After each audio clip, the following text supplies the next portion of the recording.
Today we're heading to Rainbow Mountain. I met my guide at the hotel just after sunrise, and together we walked to the plaza where our van was waiting. Once we were on board, the guide broke down the entire process of the hike, what to expect, how the altitude would affect us, and how to pace ourselves. They handed out coca leaves, a traditional remedy to help with altitude sickness, especially important since Rainbow Mountain sits above 15,000 feet. We chewed them as the van climbed higher into the Andes, getting ready for the challenge ahead. As part of the tour, breakfast and lunch were included. On the way to the trailhead, we stopped at a small mountain house where they served a warm, hearty breakfast, exactly what we needed before climbing into high altitude. After eating, we stepped outside and took a few photos of the surrounding peaks, the morning light spilling across the Andes like a quiet welcome before the hike ahead. We took a moment to use the bathrooms and then headed out. Eventually, we arrived at the base of Rainbow Mountain, a tiny village tucked beneath the towering Andes. Our guide gathered us together and helped us get ready for the climb. I could already feel the altitude tightening my breath, and the hike hadn't even started yet. He went over the process one more time, making sure everyone understood the route. Since there were so many tour groups on the mountain, they handed each of us a hiking pole marked with a specific color so we could recognize our group easily. With everything set, we were free to begin the ascent at our own pace and meet again at the summit. It was October, and the summit was already dusted with fresh snow. Even though we had just begun the ascent, the altitude was hitting hard. The climb was taking a toll almost immediately. The cold air, the steep incline, and the thin oxygen all combined into a challenge we could feel from the very first steps.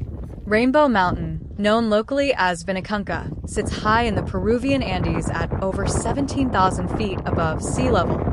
From the base to the summit, the hike is roughly 1.5 miles, but the altitude makes every step feel twice as long.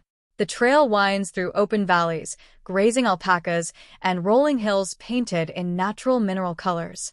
As you climb, the air thins, the wind sharpens, and the mountain's striped summit slowly comes into view, one of the most surreal landscapes in Peru. After struggling for a while, I honestly felt like giving up. I just couldn't catch my breath. I stopped over and over again, sometimes literally sitting on the ground to recover. Eventually, we decided the best option was to take a horse the rest of the way. It cost 10 sols, about $3, and it was worth every bit of relief. The women who managed the horses were dressed in beautiful traditional clothing, and they were incredibly kind and patient. Their calm guidance made the rest of the journey feel possible again. The horse ride started as a moment of pure relief. After struggling to breathe and stopping countless times, finally sitting on the saddle felt like a gift. The cold air stung my face, but the weight on my legs disappeared, and for a few minutes I could simply look around and appreciate the Andes without fighting for every breath. The trail stretched ahead like a ribbon of dirt carved into the mountainside, and the horse moved steadily, guided by one of the local women who walked beside me with quiet confidence. But that joy didn't last long. After a while, I realized the horses don't go all the way to the top. They stop at the final stretch, right where the climb becomes steepest, where the altitude hits hardest, and where the last push demands everything you have left. The moment she told me, I felt a mix of disappointment and reality settling in. The horse could only take me so far. The rest was up to me. I had to finish the final ascent on foot, no matter how thin the air felt. The final stretch had to be done on foot, and that's where the real test began. Even after the horse ride, the altitude hit me like a wall. Every few steps felt like a marathon.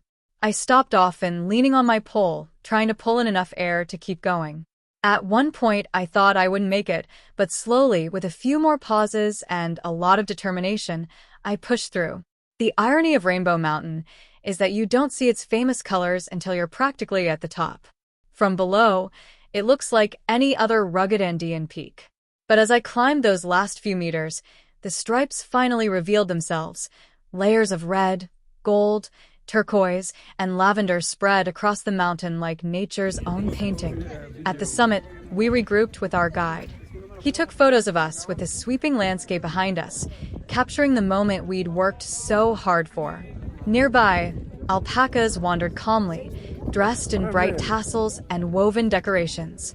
We took pictures with them too, laughing through the exhaustion. Standing there, above 17,000 feet, the cold wind cutting across the ridge, I felt pure relief and joy. The struggle, the thin air, the stops, the horse ride, it all led to this moment, a view that made every breath worth it. From this point on, it turned into a full-on photo moment. The relief of reaching the summit washed over me so completely that, for a while, I forgot all about the altitude and how hard the climb had been. Everywhere I looked, people were taking pictures of the mountain's colors, of the sweeping Andes, of the alpacas decorated in bright tassels. I joined right in, soaking up the energy at the top. After everything it took to get here, standing on that ridge felt like a reward in itself. The alpacas at the summit were calm, almost regal, as if they understood exactly why everyone was so excited to see them. They stood patiently while we took more photos, their bright tassels swaying in the cold wind. We waited until every member of our group finally made it to the top, cheering each person on as they arrived.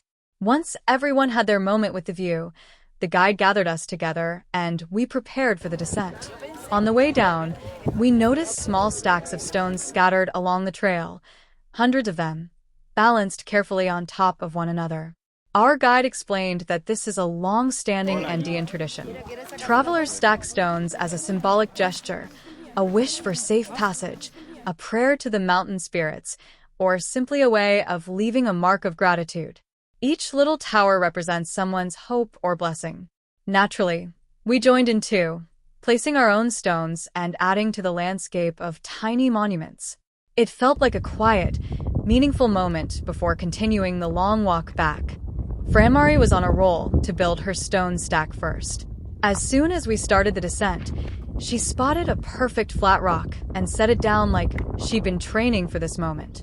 All along the trail, travelers create these little towers, each one a quiet message left for the mountains. Some say it's for good luck, others for safe passage, and sometimes it's simply a way of saying, I was here. We joined in, carefully balancing our stones, adding our own small mark to the landscape before continuing down the trail. On the way down, we spotted sheep grazing on the few patches of green that survive at this altitude, completely unfazed by the cold mountain air. The descent felt like a breeze compared to the climb, each step lighter, each breath easier. Before long, the trail opened up and we reached the little village at the base, the same place where our journey had begun. Joy settled in as we walked through it, knowing we had conquered Rainbow Mountain and were finally heading back with full hearts and tired legs.